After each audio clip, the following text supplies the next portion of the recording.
All right, what's going on, guys? It's Jacob with Ozark Mountain Discs, and you have made it to my in the bag for the 2024 year.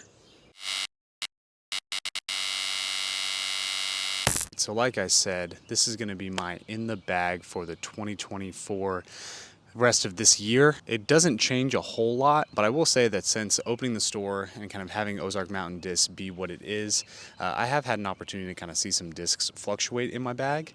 So I have a little bit of a surprise section at the end. So we're going to go putters, mids, fairways, and distance drivers. And then I've got a couple discs at the end that are going to be my soon to go in the bag. Ones that I kind of want to start cycling in, some different molds, some different things that are new to me, and some that are not so new, but new discs, not necessarily new molds, some things that I want to be trying out for the future. So let's dive right into the putters. So starting with my putting putters, I actually putt with Wizards. Starting with my first Wizard, I have this 2019 Tour Stamp Glow Wizard. Since it's a Glow Wizard, it's quite a bit more tacky than what I normally like to putt with, or more grippy, firm than what I like to putt with. And so this is actually more of like a jabby throwing putter, usually anywhere from 80 to 110, 120 feet. I'll kind of flick this backhand, long jump putts, little short up shots. I like the Glow Wizard for that. It's very straight with a good little finish at the end when not thrown hard. So I like the Glow Wizard for those backhand up shots. My second Wizard, which is pretty much my primary putting putter, is this Triple S Wizard, Super Stupid Soft Wizard. The Wizard is an iconic putter. Gateway has a lot of really great molds that are slept on, but the Wizard is not one of those. It is a great mold, but it's not slept on. It is very popular, probably their most popular mold to date, and it has just been super reliable for me. I've gone back and forth with like AVRs, specifically like the Galactic AVRs or McPro AVRs that don't really have much of a bead, or if they do, it's like a micro bead. The Wizard is not that way. Big bead, but the way I like to putt, I kind of have my index finger really angled up and gripped on the top of the putter, and the bead just helps me keep a good feel there. And so the Super Stupid Soft Wizards, a buddy of mine, Mark Falcomata, kind of turned me on to them back in the day, and I haven't really looked back. I've bounced between them and AVRs. In the summertime, the Super Stupid Soft can get really grippy, but it's actually been sticking with me well this summer, so I've been putting well with them, and so I think I'm going to keep them going into the summertime here as well. Next up are my throwing putters, and so got a staple in the bag, staple in a lot of people's bags. It is the Zone. This specific one was a Ledgestone run from 2021. It's a TI Zone. And so I think at the beginning of its life, it was probably a bit more stable. I actually got it from a used section, so I got it towards the end of its life, or at least definitely in the mid stages. And so for me, it kind of flies what a new ESP Zone flies like. It's still got the stability of a Zone, but when thrown hard, especially on forehand, it'll stay really straight before it gets the finish. So still a pretty overstable backhand. If I flick it on hyzer, still going to be stable. It doesn't flip up or anything. But if I flick this flat or give it a little bit of touch, if you watched our Lake Springfield brother battle, you saw me in the woods at Lake Springfield a lot, unfortunately, but I was able to do a lot of high ante kind of get out of jail shots from the woods, and this thing just holds that angle and pans super slowly and can get a really big left to right movement on a forehand. So I've been really loving this. I've had it in the bag for probably about 4 or 5 months now, and I already got it pretty beat in, so it is getting pretty beat for me. But it's been a staple for me, and I have really appreciated it. Next up is a throwing putter specifically. It is the Ezra Robinson stamped 500 PA3. I never had thrown a Prodigy disc in my disc golf career, but whenever Ezra was with us, we ran these discs for him, and I just fell in love with the 500 plastic. It was just something this is 400 plastic. I just fell in love with it, and it just, the way that it feels in my hand, it feels stable, which it is. It's pretty straight with a little bit of a stable finish, mostly straight now. I've had it in the bag for almost a year, and it is just a disc that I never thought I would like, but whenever I felt it, I just fell in love with it. The grip is really great in my hand. The depth of the PA3 feels really good in my hand. And then it was awesome to get to represent Ezra out on the course as well. And so we've really appreciated Ezra and the great season that he's had this year. And so it's awesome to get to still support him while I'm out there playing. And yeah, if you haven't tried Prodigy Plastic, if you haven't tried 400 PA3s, I suggest you go find one, because they are super fun, very straight, stable putters. that you can throw hard and they'll stay straight, but have a reliable finish. So those are my putters. Next, we're going to be moving into the mid-ranges. First mid-range for me, I'm a big Innova guy, and so I gotta have a rock in the bag. This is from the Freedom Open in 2016. This one's got some beat to it. This is a KC Pro rock. It's nice and gummy though. As it's beat in, it's gotten really soft, but it's still pretty stable. So if I throw this thing out on hyzer, it stays on hyzer, doesn't really flip much. If I throw it hard straight, it'll stay straight with a little bit of fade at the end. And so this rock is just nice and soft in my hands, feels good in my grip, and is a nice staple for anybody that loves Innova. So that's the rock. Next one is my overstable utility disc. I used to throw Justices for quite a while, and then I just wanted to try something a little bit different. And a buddy of mine, Clay Segrist, had a Recluse in his bag. And so I gave the Recluse a try and I fell in love. It is board flat. You can see the profile there, and it is just great for forehand upshots for me when I'm nervous or I feel like I need something to be stable. I can throw this at that, 200, 180 foot distance for overstable forehands, overstable backhands, and I know it's reliable. So the Recluse is my overstable utility disc. Next up, you've seen it once, you've seen it 1,000 times, the ASEP Bad Rock, the 4-time McPro Rock 3. This is just, I think it's going to probably be a staple in my bag forever until I lose it. I'm not a hang a disc on a wall kind of guy. So with the ASEP Bad Rock, I knew immediately that that wasn't going to go on a wall. It was going to stay in my bag forever. And so the Macbeth Rock 3, probably one of my favorite discs of all time. If you saw the Lake Springfield Monthly, you heard me say a lot about this disc specifically. It's just one of those discs that, like, when it's in my hand, I feel confident. And that was even before the ASEP Bad Rock. It's just one of those that when I have it, I'm happy that I get to throw that disc because I love it. I feel confident with it, and it's been a bread and butter for me. Stays really straight now. It's pretty beat in and can just hang straight, gets a little bit of turn for me before flattening back out. Next up, more of my understable mid slot. I've had this disc since it came out, but it is the Simon Lizotte Mind Bender from back in the Discmania days. It's a Metal Flake MD1. At this point, this one's pretty much a hyzer flip to flat or a flat to turn disc. Really great utility for me. I can do some standstill, fan grip flicks, and it'll just stay straight on backhand for a good ways. It just kind of glides. It goes far for me. It's probably my farthest flying mid-range if I can pump it well. It can get up to 300, 325 feet for me on a backhand. I've also been trying to get some use out of it on just a little subtle flip up forehands as well if I just need a short straight shot, and it's been really fun to get to try to use it for that purpose as well. So Metal Flake MD1. And then my last mid-range is a bar stamped Z Buzz. Pretty iconic. It's been in the bag right now kind of sparingly. I had a Buzz. That was the first disc that I ever bought, thinking about getting into disc golf and actually investing in something beyond a DX starter pack. I was like, you know what? The Buzz is something I hear a lot about. Let me pick up one of those. And it was the first disc that I ever bought. And that disc is long gone, but the Buzz has still remained in my bag periodically. Honestly, this Buzz right here serves a very similar purpose as the KC Pro Rock that I showed you. So this one doesn't get as much action as it probably should. I've been trying to cycle it through with the rock, but right now the rock is just a bit more comfortable in my hand. It's something that I know, and so I've been relying on that a bit more, but I would like to get to throw this a little bit more. That's why it stays in the bag. Every time I see it, I think, oh, I should throw that more often. And so I want to get some use out of this, and so that's why it stays in the bag. All right, so now we're on to the fairway drivers. I used to exclusively bag Innova fairway drivers. I still have a lot of Innova fairway drivers, but I have tried to branch out a little bit. And so with that being said, we'll dive right in first to the 7-speeds. And I have first an Emerson Keith Explorer. This one's pretty special. Jake Kiebenheimer gave this to me from his bag, which is awesome. He beat it in really well, and before him, it was Emerson Keith's own Explorer. And so this run is just really, really awesome. This specific Explorer has kind of beat in to a point where now it's just a point and shoot straight guy. If I throw it on hyzer, it'll flip up. If I keep it on flat, it'll turn. And so pretty much my straightest flying fairway in the bag. It's stiff plastic. I've really enjoyed the Explorer. I never bagged an Explorer before Jake gave me this one.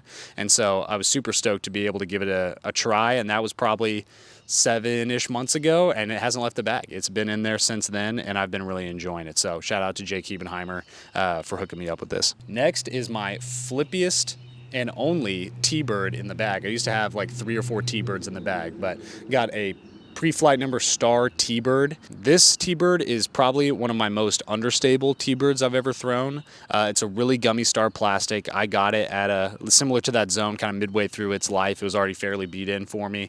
And so now whenever I pump this one flat, it will turn for me pretty well. If I throw it on a hyzer, I can give it a big hyzer angle and it'll flip up nice. I just feel confident when this disc is in my hand. I just feel good whenever I get an opportunity to throw it. And so I try to use it as much as I can. It's a really fun woods disc. I've been using it a lot, similar to the Mindbender, for little flip up forehands. I've been trying to work on that part of my game. And so it's been serving that purpose really well for me. Next up, similar slot, kind of an in-between of the T-Bird and the Explorer, is this S-Line European Open stamped FD2 from back in the day. And so this Discmania mold was actually made by Innova back in the day. And so it kind of fills in a similar slot to a T-Bird or an Explorer. But this is my point and shoot. It goes on whatever angle I put it on, it holds it, and it's a buzz for fairway drivers. If I want it to go straight, pump it flat, it'll go straight. If I throw it on hyzer, it'll stay on hyzer and just kind of push that way. If I give it some anhyzer, it'll just hang onto it the whole way.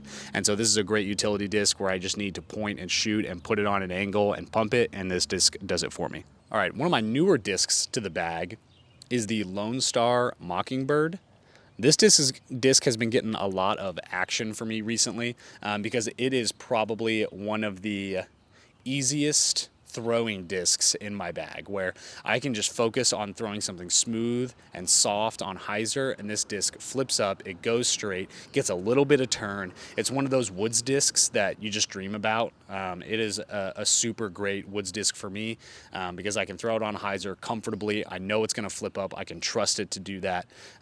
It gets a little bit touchy in the woods, but it's something that I've really appreciated, and I really do like the plastic from Lone Star. This is in the Bravo plastic, but I've been really appreciating the Mockingbird just as a good flip up woods disc for me out there in Southwest Missouri. Next up is my overstable utility 9-speed, and I've got the Z-Flex Captain's Raptors from this year. This thing is an absolute meat hook. You see Cameron throw this a lot because he actually throws forehands well. I literally have to throw this on a tomahawk chop if I want it to go anywhere.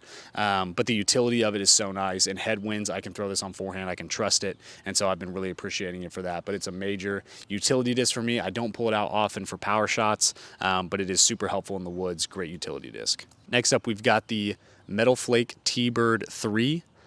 I've been going in between T-Bird 3s and Thunderbirds for a while. The T-Bird 3, specifically this Metal Flake one, has been in my bag for a little over a year. So it's been a while since I've had Thunderbirds. But this T-Bird 3 specifically has just been a bit straighter than the Thunderbirds that I've thrown. And so I get quite a bit more distance out of it. And so that's why I've kind of been sticking with the T-Bird 3. But I'm definitely open to the idea of using Thunderbirds in the future. But right now, that slot has been filled up by the T-Bird 3s. Next is just a cool disc, if anything else, but also been a fun disc for me to start getting to use. I've only had this one for a short time, but this is a original 2-time Barry Schultz Beast. Pre-flight numbers from Innova. Doesn't fly like you would think a Beast would fly anymore. It's very old, very understable. I can throw this thing on hyzer and it is going to flip up. It is going to turn, but it normally will have some good flat at the end and kind of land flat. Won't really ever cut roll on me. And so I really like this disc for those types of things, but I'm also just an Innova buff. I love the history of the old Innova plastic. And so having this Beast has kind of been a fun collectible thing to show more than anything else, but I have been enjoying it. I throw it every once in a while, but I'm also terrified to lose it. And so I have it in the bag. It serves an understable purpose, but my next disc is more of the understable slot, which I will show you now. It is from Discraft, and it is a super old ESP Avenger SS. Like probably the most staple, understable disc for most beginners, and I thought the same thing. The Avenger SS was like one of the first drivers I ever bought because I heard that it was really good for people with low arm speeds that hadn't played for a long time. And now for me, this thing is a great roller. I can throw it out with a little bit of ante and it'll work its way over on the roller angle. I can throw it on big hyzers. It'll flip up and turn. It does a lot of really, really great things for me. And so great utility disc, great understable. It is a perfect complement to the Captain's Raptor overstability. This thing is incredibly understable, but it's been a great workhorse for me in that slot. Next section is the distance drivers. I definitely have the most fairway drivers. So in this distance drivers set, I have the fewest molds, but still several to go through. And so we're going to start with the most of a mold, which is the Wraiths from Innova. So this first one is probably my favorite Wraith I've ever thrown.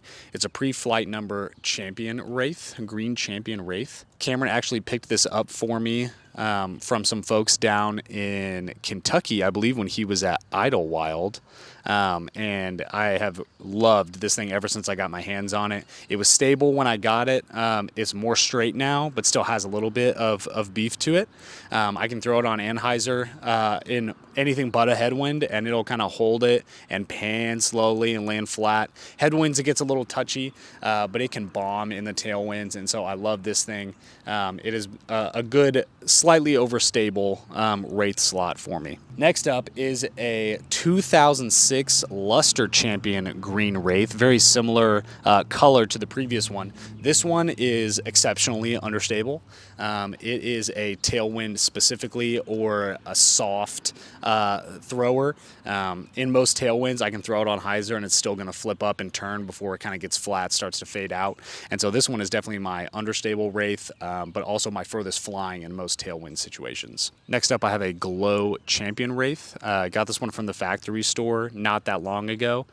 Pretty stable for me. I can throw this one on most forehands. It'll stay, maybe get a baby flip up, push on hyzer, and then come back to the right. So stable Wraith for me. It's been a good staple in the bag. Definitely my newest Wraith, but I've been enjoying having it. And then one of those that you just gotta have a straight Wraith. This is a 12 times star Wraith from Innova. I got this one at a use section, and I just loved the grip of it. I kind of liked the color of the white and the green. You can see it kind of got a green theme going, especially with Wraiths. But the star Wraith is just straight. I can throw it flat, it stays flat, gets a little bit of turn, and then we'll start to fade. On hyzer, it'll flip up and then fade back. So it just kind of serves that nice straight disc. If I have some weird wind conditions but still need to get some bigger distance, I'll reach for this Wraith. Another disc very similar to the Beast. I have this original Champion Boss pre-flight number. Truth be told, the Boss is too big for my hands. The 13 width speed rim is just a little bit too big for me to be comfortable.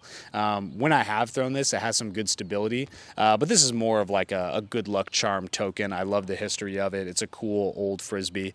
Shout out to Bob, whoever Bob was that lost this disc. I guess it ended up in somebody's used section. It's one that I like to have to show people that also like Innova and collect Innova plastic, and so I keep it in there more as a good luck charm than anything else. All right, next up is probably my most thrown overstable distance driver, and it is a Royal Rive, Silver Lot Rive to be specific. This run of Rive is one that, again, was given to me straight from Jake Hebenheimer's bag. So after he finished last season, he came through the shop and dealt me out a couple of Frisbees. This thing for him originally was one of his more overstable Rives. I've been throwing it a lot, and so now it has become more of a flat to overstable disc for me. It's one of my furthest flyers in headwinds. I can still trust it in a headwind to be able to fade, and it's been really reliable for me. So whenever I need long forehands, whenever I need long drives in the wind, specifically in headwinds, I'll reach for this Royal Rive. Shout out to Jake again. A disc that I've been trying more recently, heard a lot about, and just haven't gotten an opportunity to throw them until recently, is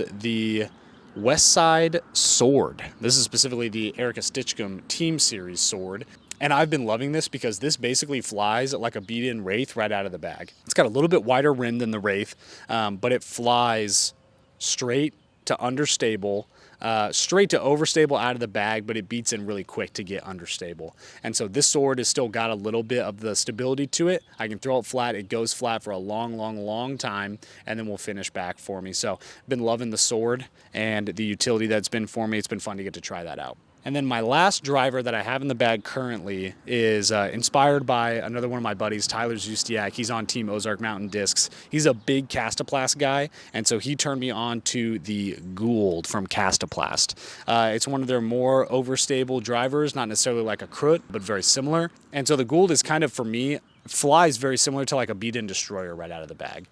Destroyers, for the most part, for me, have been too overstable to be like long-distance use, but the Gould basically flies like a destroyer right out of the bag that's been beat in. And so flight numbers are a little bit deceiving on it. It calls it a 3-speed in stability and 0.5 in turn for whatever you take into account with flight numbers.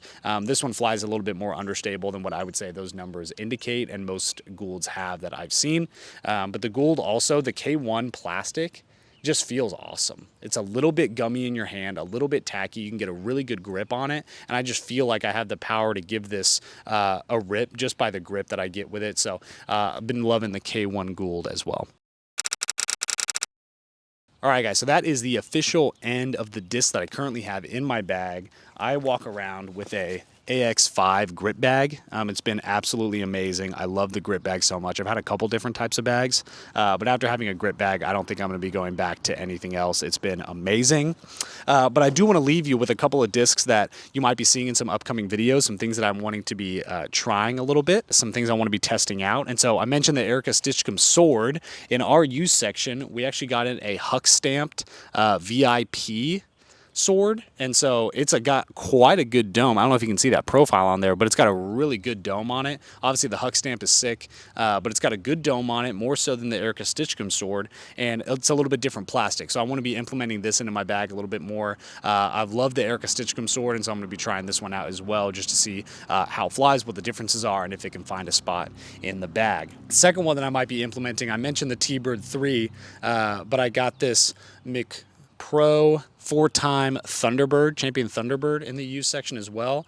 And if there's an Innova disc that has Paul McBeth's name on it, I usually grab it. Try to gravitate towards those and pick them up. And so with this Thunderbird, I have not thrown any of these discs yet, but I'm hopeful to see how this flies. If it's a meat hook, it might not find a spot in the bag. I might see if I can find a spot for it. But if this is like a straighter Thunderbird, I think this could potentially replace the T-Bird 3. Just feels really good. I love the history of it, and so I'm going to be trying out this McBeth 4-time Thunderbird as well. And then two more here. The first one is a mystery disc, Lucky Shot 2008 tournament stamped Innova disc. Picked it up, feels like a shallower rim, so I'm kind of imagining a fairway driver. Looks flatter, could possibly be, you know, an 8 or 9 speed. And so I picked this one up just for the age of the disc, you know, June 1st, 2008. You know, that's a long time ago that this disc has been around. So I'm excited to go out to a field and give this thing a toss. I have no idea what it is. There's no etching or engraving on it. The label on it has long since rubbed off. And so I'm excited to get to go throw this, try to figure out how it flies, what it flies like, maybe try to nail down what disc it actually is. But I'm excited to get to go throw this. And then the last one, it kind of mentioned that TI zone has gotten a little bit beat in. The inner circle drop from Ledgestone sent me a Z zone with a really sick tunnel stamp that I've been really liking, just the look of it. I haven't thrown this zone one time, but I know what zones fly like. It's going to be pretty stable. And so I've been thinking that this zone will eventually replace that TI zone whenever it kind of reaches the end of its life. So be looking out for these couple of discs coming up in some videos here shortly. But I'm super appreciative you guys have made it this far. I've been able to see exactly what I'm throwing in my bag, what I've been throwing in these videos, what I might be throwing in some tournaments out here in the future. So be on the lookout for these Frisbees. Hopefully I won't be losing any in our monthly matches coming up next year, but these things that are here are subject to change, but these are the discs that are getting me through the courses right now. Appreciate you guys coming out and watching. Remember to like, comment, and subscribe if you want to see more. We've got some videos coming in the next couple of weeks. We're on the push to 1,000 subscribers, so if you haven't, please click that subscribe button. We're almost at 800 subscribers. It means the world to us to have you guys follow along with this journey. We make these for you. If you like seeing in the bags, let us know. We might put Luke on it in the bag. So if you like these types of videos, let us know. Let us know what you want to see from us, and we'll make it happen for you guys. Ozark Mountain Disc to the Moon. We'll see you in the next one.